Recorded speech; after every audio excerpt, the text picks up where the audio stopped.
നമസ്കാരം. മീഡിയ കമ്പാനിയുടെ വളരെ പ്രധാനപ്പെട്ട ഒരു അറിയിപ്പാണ് ഷെയർ ചെയ്യുന്നത്. അടുത്ത മാസം മുതൽ, അതായത് 2026 ജൂലൈ മാസം 1-ാം തീയതി മുതൽ നമ്മളെ എല്ലാവരെയും, ഓരോ വീടുകളെയും ബാധിക്കുന്ന പ്രധാനപ്പെട്ട കുറച്ച് അറിയിപ്പുകളുണ്ട്. അത് ചുരുക്കി ഈ വീഡിയോയിലൂടെ ഷെയർ ചെയ്യുകയാണ്. ഏറ്റവും ആദ്യത്തേത്, രാജ്യവ്യാപക സെൻസസിന് 2026 ജൂലൈ മാസം 1-ാം തീയതി തുടക്കമാകും. ആദ്യഘട്ടത്തിൽ വീടുകളുടെ സെൻസസ് ആയിരിക്കും നടത്തപ്പെടുക. അതിനുശേഷമായിരിക്കും ജനസംഖ്യാ തെരഞ്ഞെടുപ്പ് ഉൾപ്പെടെയുള്ള കാര്യങ്ങൾ. അത് 2027 ഫെബ്രുവരി മാസത്തേക്കാണ് ഇപ്പോൾ സർക്കാർ നിശ്ചയിച്ചിട്ടുള്ളത്. ആദ്യഘട്ടത്തിൽ വീടുകളിൽ എത്തിച്ചേരുമ്പോൾ കൃത്യമായിട്ടുള്ള വിവരശേഖരണം, അത് കൃത്യമായിട്ട് ഉദ്യോഗസ്ഥരോട് നമ്മൾ പൂർണ്ണമായിട്ട് സഹകരിക്കുന്നതിന് വേണ്ടി ശ്രദ്ധിക്കണം.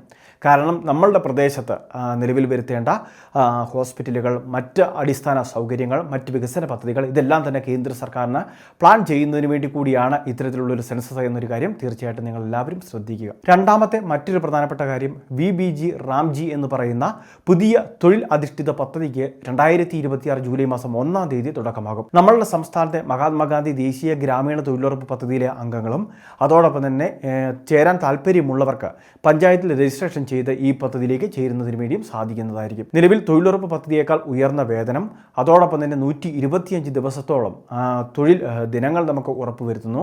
പ്രത്യേക റോസ്ഗാർ ഗ്യാരണ്ടി കാർഡ് ഇതിൻ്റെ ഭാഗമായിട്ടുണ്ടാകും.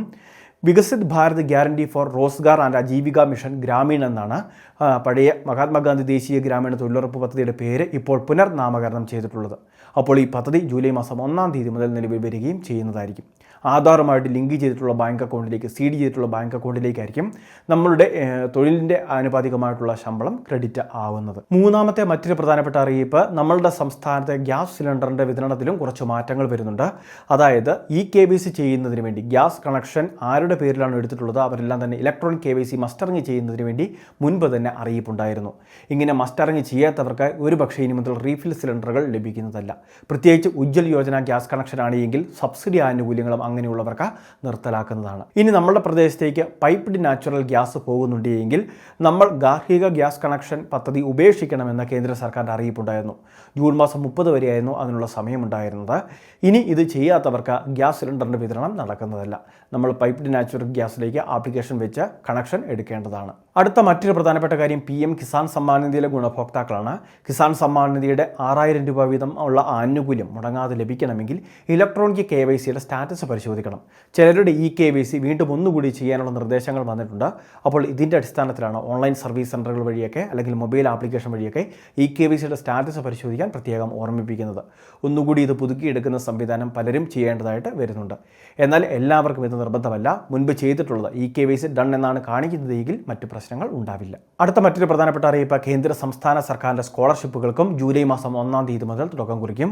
വിവിധ സ്കോളർഷിപ്പിൻ്റെ അറിയിപ്പുകൾ വിദ്യാഭ്യാസ സ്ഥാപനം മുഖാന്തരം തന്നെ നമുക്ക് ലഭിക്കുന്നതുമായിരിക്കും. അടുത്ത മറ്റൊരു പ്രധാനപ്പെട്ട അറിയിപ്പ്, സംസ്ഥാന സർക്കാർ APL വിഭാഗത്തിലെ റേഷൻ കാർഡുകൾക്കും ഗോതമ്പിൻ്റെ വിതരണം പുനരാരംഭിക്കുകയാണ്.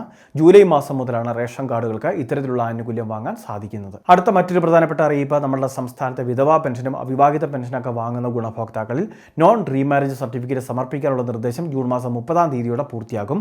ഇനി അത് കൊടുക്കാത്തവർക്ക് ജൂലൈ മാസം മുതൽ പെൻഷൻ വിതരണം അവർക്ക് തടയുന്നതായിരിക്കും. താൽക്കാലികമായിട്ട് അവരുടെ പെൻഷൻ അക്കൗണ്ട് സസ്പെൻഡ് ചെയ്യുന്ന നിലയിലായിരിക്കും. പിന്നീട് എന്നാണോ രേഖ കൊടുക്കുന്നത് അതെല്ലാം കൃത്യമായിട്ട് ഉദ്യോഗസ്ഥർ വാലിഡേറ്റ് ചെയ്ത ശേഷം മാത്രമേ പിന്നീട് പെൻഷൻ പുനഃസ്ഥാപിക്കുകയുള്ളൂ. അടുത്ത മറ്റൊരു പ്രധാനപ്പെട്ട അറിയിപ്പ്, നമ്മളുടെ സംസ്ഥാനത്ത് സർക്കാർ ജൂലൈ മാസം 1-ാം തീയതി മുതൽ 100 ദിന കർമ്മ പദ്ധതികൾ ആരംഭിക്കുകയാണ്.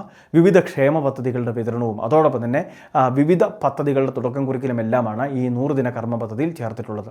ഉദ്യോഗാർത്ഥികൾക്ക് കണക്ട് ടു വർക്ക് സ്കോളർഷിപ്പ് പദ്ധതി വഴി പ്രതിമാസം 1000 രൂപ വീതം ലഭിക്കുന്ന പദ്ധതി ഉൾപ്പെടെ പുനഃസ്ഥാപിക്കുമെന്നാണ് നിലവിൽ ലഭിക്കുന്ന റിപ്പോർട്ടുകൾ. വളരെ പ്രധാനപ്പെട്ട കുറച്ച് ഇൻഫർമേഷനാണ് ഷെയർ ചെയ്തത്. ഇതുപോലുള്ള വിവിധ ഇൻഫർമേഷൻ ചാനൽ സബ്സ്ക്രൈബ് ചെയ്യുക, ഫോളോ ചെയ്യുക.